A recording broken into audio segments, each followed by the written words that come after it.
নমস্কার। আজকে একটা দুর্দান্ত খবর নিয়ে চলে এসেছি কিন্তু। সে খবরটা হচ্ছে গিয়ে মিঠুন চক্রবর্তী আজকে যে দিল্লি ফাইলসের বইটা পড়ছে এবং মহাশ্রী চক্রবর্তী আছে মিঠুনদার ছেলে, ছোট ছেলে।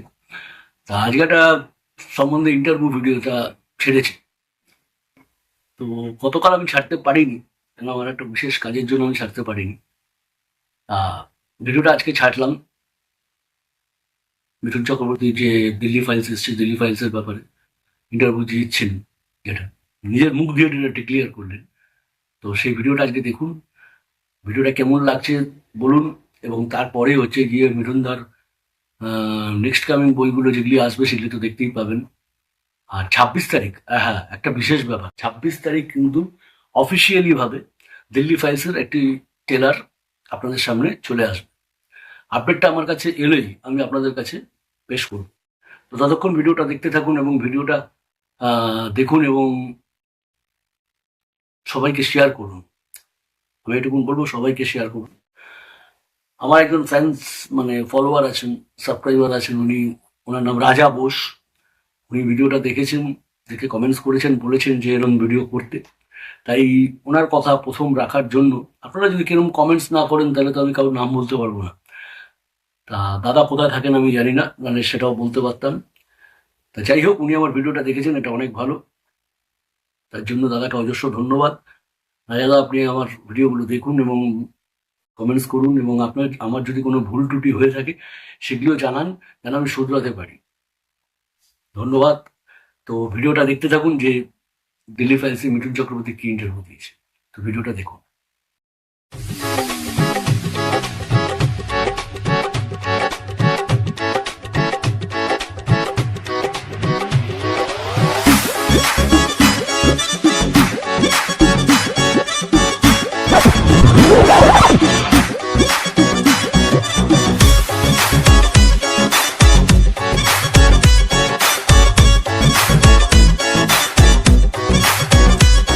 कंग्रेचुलेशंस आपको 2024 का जो अवार्ड मिला। जी, थोड़ा सा जोर से। आपको बहुत बहुत बधाइयाँ 2024 का अवार्ड जो आपको मिला है, बहुत अच्छा लगा जानकर और देखकर आपको। हाँ, बोलिए शुरू। आ जाओ आ जाओ आ जाओ। Sorry for the inconvenience. This was breaking news. आप दोनों फर्स्ट टाइम आ रहे हैं, हाँ जी, आप दोनों first time on screen.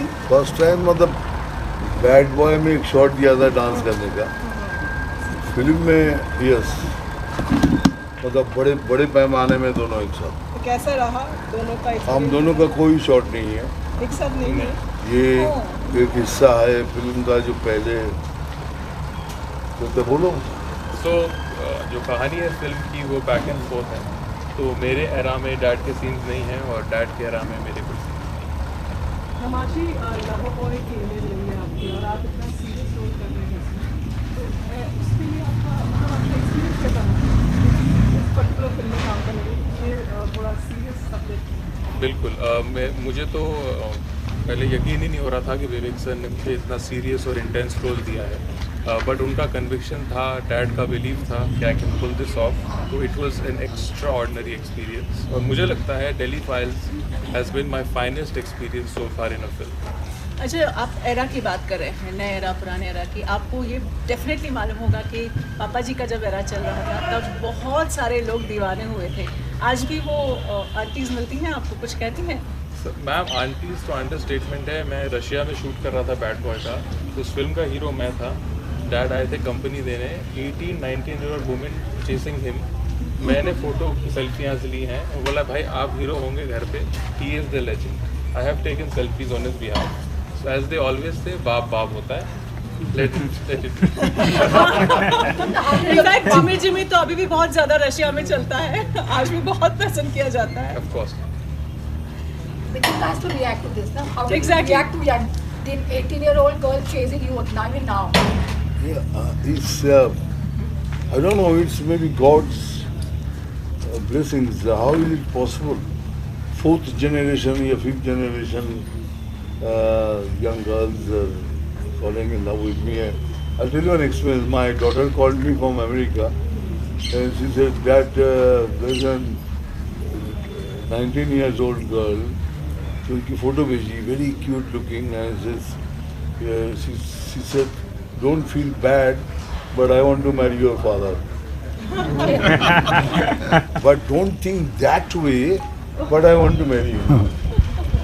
Because my grandmother tried, she couldn't, then the mother tried, then the mother tried, then the mother, and I have promised, anyhow, I will marry your father, but not that way, but please say yes and give my marriage. So what to say, I think it's God's, it's a charisma, nahi to it's not possible that fifth generation people are loving me and not loving me, absolutely mad about me. ऐसा कोई You're like letter है God अभी in भी संभाल के Russia. रखे हैं आपने, फैन लेटर कोई जैसे? फैन लेटर देखिए ऐसे हैं जो मैं बोल भी नहीं सकता, लेकिन संभालने की बात तो दिल में है, कागज़ में नहीं, दिल में है. मतलब क्या बोलूँ आपको मैं. अभी टर्की से 2 लड़कियाँ मेरे होटल में आई, तो बहुत देर के बाद मुझे पता है मेरे जनरल मैनेजर ने, the 2 girls were meeting. I said, okay, we are from Turkey, we are 2 sisters, and this is my elder sister. We have come only to say that my elder want to marry you, and if you don't marry, then she will do something beyond. मैं तो डर गया, अरे बाप रे, तो खतरनाक बात है. फिर मैं दोनों से बात की, उसकी बड़ी बहन से, वो समझाया कि ठीक है ऐसा करते हैं, then next time I will come to Turkey and I will manage something. हमारे धर्म में तो ऐसा होता नहीं, बोलता नहीं you do anything, otherwise my sister will do something.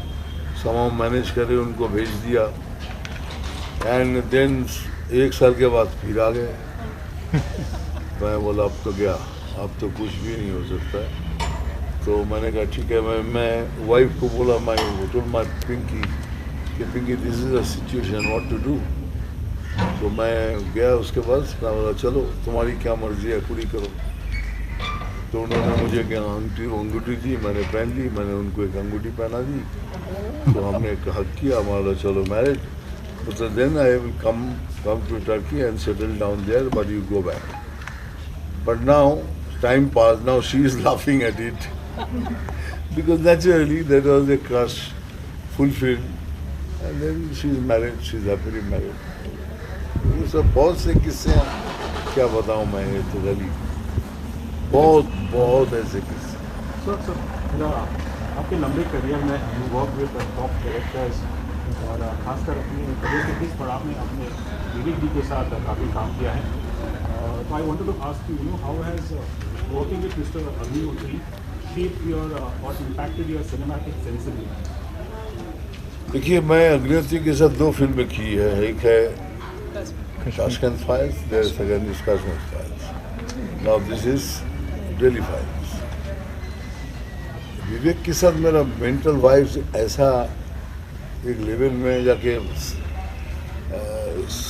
समान हो जाता है कि he understands me when I understand him very clearly.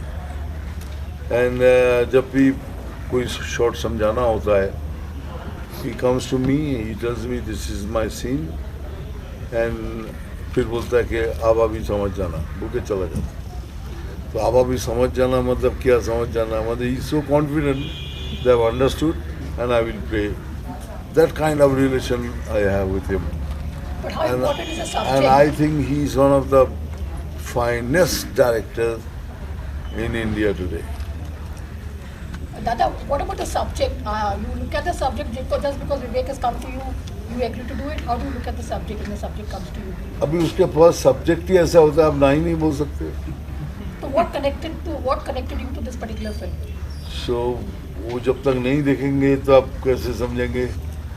The role is, समझ लीजिए, I am the conscience of the society. The society बोलना चाहता है that I speak through the film. अभी 26 तारीख को एक क्लिपिंग आने वाली इस फिल्म की, 26 जनवरी. उससे बहुत कुछ समझ जाएंगे आप लोग. दादा, एट द सेम टाइम मैं ये भी पूछना चाहूँगी, आप खुद कितना बिलीव कर पाते हैं बंगाल से, चूँकि आप बिलोंग करते हैं. हम लोग बहुत सारी चीज़ें बंगाली में आपको बहुत प्यार भी किया जाता है. जब बंगाल की कहानी कही जाती है तो कितना खुद को कनेक्टेड पाया आपने, और उस पर आप समझ सके उसको गहराई के साथ? क्योंकि विवेक की फिल्म में अगर आपने देखी होगी बाकी पहले की फिल्म में, ही रिसर्च इज सो मच, क्योंकि रिसर्च इतना पिन पॉइंट होता है, मतलब आप वहां से भाग ही नहीं सकते, ये सच्चाई है। विवेक स्पीक्स द ट्रूथ। जो आपने देखा होगा भूल गया, सुना होगा भूल गए, लेकिन वो जब through the film it comes, then you connect, oh my god. So it's about the Noah Khali massacre, I remember. and everybody read it, everybody knows it, and that's relating to the film today. That is the best part about the film. तो जैसा ये subject का विषय आपने कहा है, थोड़ा जोर से। तो जैसा ये इसका विषय है अबाउट द तारीख एक्शन डे और जो खाली में हुआ था मैसेकर, और आप ऑब्वियसली जो एक्टर आप नेता भी रहे हैं, और आपको आपके अनुभव में क्या लगता है कि जो इस फिल्म की जो सच्चाई है, जो कड़वा सच है, क्या बंगाल का जो शोषित नागरिक है वो इसे स्वीकार कर लेगा? That is ये सर आपने ऐसा सवाल किया, मैं क्या बोलूँ। very important question. ये मैं इसका जवाब मैं अभी नहीं दे पाऊंगा, क्योंकि पर ट्रूथ को अगर सच्चाई को अगर एक्सेप्ट करना है, एवरीबॉडी मस्ट एक्सेप्ट, और नहीं करेंगे फिर भी सच्चाई तो बाहर आना ही है। इसकी कोई दौरानी या ना कोई शक्ति है सच्चाई को कोई रोक दे। एक फिल्म को रोक देने से सच्चाई नहीं रुकेगी। बोलिए सर। विवेक जी की फिल्म की बात की जाए तो पहले भी फिल्में बनाए कश्मीर फाइल्स, उसको भी लेके काफ़ी हंगामा उठा था, और फिर काश्मीर फाइल्स को भी लेके कुछ हंगामा उठाया था कि ऐसे सच नहीं है, ये नहीं है, वो नहीं है। तो आपको लगता है कहीं ना कहीं एक प्रोपेगेंडा फिल्म बनाते हैं विवेक जी, और बाकी लोगों को जो है काफ़ी। अभी आप जबरदस्ती इसको प्रोपागेंडा फिल्म बोलेंगे तो क्या करें? अगर सच्चाई को अगर प्रोपागेंडा कैसे अगर बोले तो क्या करें? ये तो सच्चाई है। जब आप फिल्म देखेंगे आपको लगेगा ये सच्चाई है, तो आप उसको प्रोपागेंडा कैसे बोलेंगे? क्योंकि अभी रिलीज हो रही है इसलिए। विवेक की हर फिल्म में कोई ना कोई मैसेज होता है, क्योंकि वो इंसान इतना रिसर्च करता है, इतना डीपली रिसर्च करता है जो आपने सुना ही नहीं। आपसे मैं एक सवाल करता हूँ, ये जो भारत का विभाजन हुआ, पार्टीशन हुआ, आप बता सकते हैं कितने लोगों ने इसको किया था? कोई नहीं ना, कोई नहीं जानते। देखिए यही सच्चाई है, यही इस आदमी की इतनी पढ़ाई है, इतने सोच में, इतना डीप में जाके ये विभाजन दिल्ली के एक छोटे से टेबल में 8 आदमी ने बैठकर भारत का विभाजन कर दिया था। ये वी द पीपल नहीं, वी द पीपल। 4 स्तंभ है, हम 3 स्तंभ की हर वक्त बात करते हैं। एक है right to truth, right to justice, right to live. ये तीनों का हम सब जानते हैं। और चौथा स्तंभ है वी द पीपल। हमको कोई परवाह नहीं करता, भूल जाते हैं। क्यों भूल जाते हैं? बिकॉज हमें इसकी ज़रूरत नहीं है, लेकिन हमें हमारी ज़रूरत है आपको। ये है Delhi files. You have to need us. You need us. We are, so I am playing the conscience of the society. Tell you, you need us. We the people, the important, more important. What do you? In today's time, this sensitive time, when such cinema comes into being, reactions are very, very different and very sometimes ugly also. So how does one tackle such things? Because reactions come, and we are hypersensitive society in today's time. Reaction कैसे आएगा? सच्चाई का reaction अलग होता है, झूठ का reaction अलग होगा। सच्चाई का रिएक्शन में या तो खामोशी होगी या तो आप ताली मारेंगे। like this और झूठ के रिएक्शन में आप ताली नहीं बजाएंगे और आप उसका दूसरा प्रोपेगेंडा चालू करेंगे, सोशल मीडिया में और कुछ लिखेंगे करके उसको झूठ बनाने की। बट एक्चुअल ट्रूथ को कौन इज इम्पॉसिबल। यस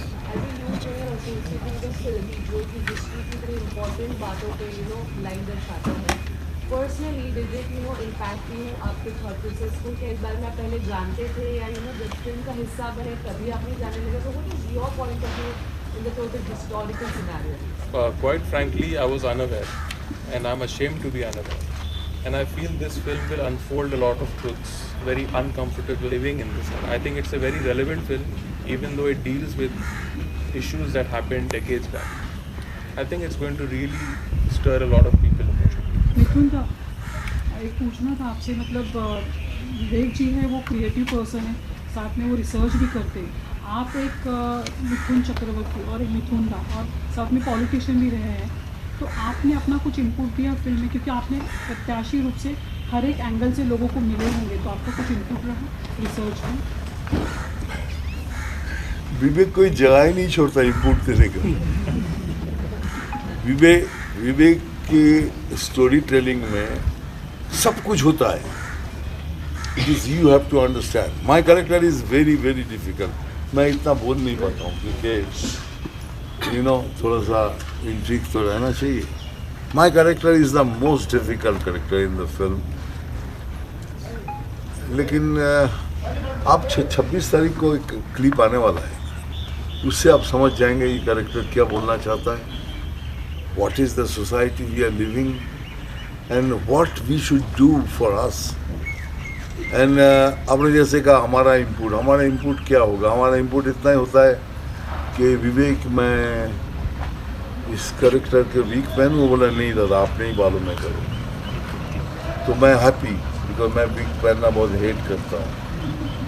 तो एक वो ऐसी छोटी छोटी चीज़ें हैं, जैसे कैरेक्टर में है कि नहीं बोल पाऊंगा स्टोरी रिवील हो जाएगी। लेकिन चलिए दादा, एक बात मुझे बताइए कि 80s का एक एरा था जब आप बहुत ज़्यादा डिस्को डांस या कुछ भी कहें, म्यूज़िक कहें, डांस कहें, एकदम छाए हुए थे। 80s का वो दौर भी था जब पैरेलल फिल्म्स चलती थी, वो दौर गया। आज के समय में जिस तरीके की फिल्म्स विवेक बना रहे हैं, उस एरा की बहुत, उस तरीके की पैरेलल फिल्म्स की बहुत झलक मिलती है कि वो आम कमर्शियल फिल्म से अलग कुछ हटकर बात कहती है, जो बहुत ज़ोरदार तरीके से कहती है। आप इस मेरे वक्तव्य को किस तरीके से आंकना चाहेंगे या किस तरीके से देखना चाहेंगे? देखिए, मेरा करियर देखेंगे तो आप, मैं सुपरस्टार रहते वक्त मैंने parallel cinema, yes right, yes, when I was the number 1 superstar, I did Tahader Kotha. Yes, Then I did Ramakrishna Paramahans, Yes. दोनों नेशनल अवार्ड। तो मेरे को छोड़ दीजिए, मैं ऐसा ही हूँ। मैं अचानक अपने आप को तोड़ के कहीं घुस जाता हूँ और फिर वापस आता हूँ। लेकिन आज की तारीख में लोग हीरो से ज़्यादा कैरेक्टर देखना चाहते हैं। आप खाली सोच रहे हैं कि आ जाके गाना वाना गाएंगे या तो चल एक्टिंग, वो पिक्चर नहीं चलेगी। वो हीरो को कैरेक्टर बनना होगा हमारे जैसा, किसी की तरह। That connection must have. तो आज की तारीख में विवेक जो फिल्म बना रहा है, ऑडियंस इजीली एक्सेप्ट इसीलिए करते। कश्मीर फाइल्स देखने के लिए क्या था? कश्मीर फाइल देखने के लिए क्या था? ये सब 4 बुड्ढे, उन्हीं के क्लिप्स। फिर पिक्चर देखने के बाद वर्ड ऑफ माउथ में वो सुपर डुपर क्या बोलते, क्या क्या हिट हो गई। तो इसीलिए this is the content of the subject that people will love. This is the character what you play that will love, they will connect. तो कल की जो बात थी, आज की बात वो है, लेकिन आज की बात थोड़ा घूम के है, बस इतना ही। मिथुन दा,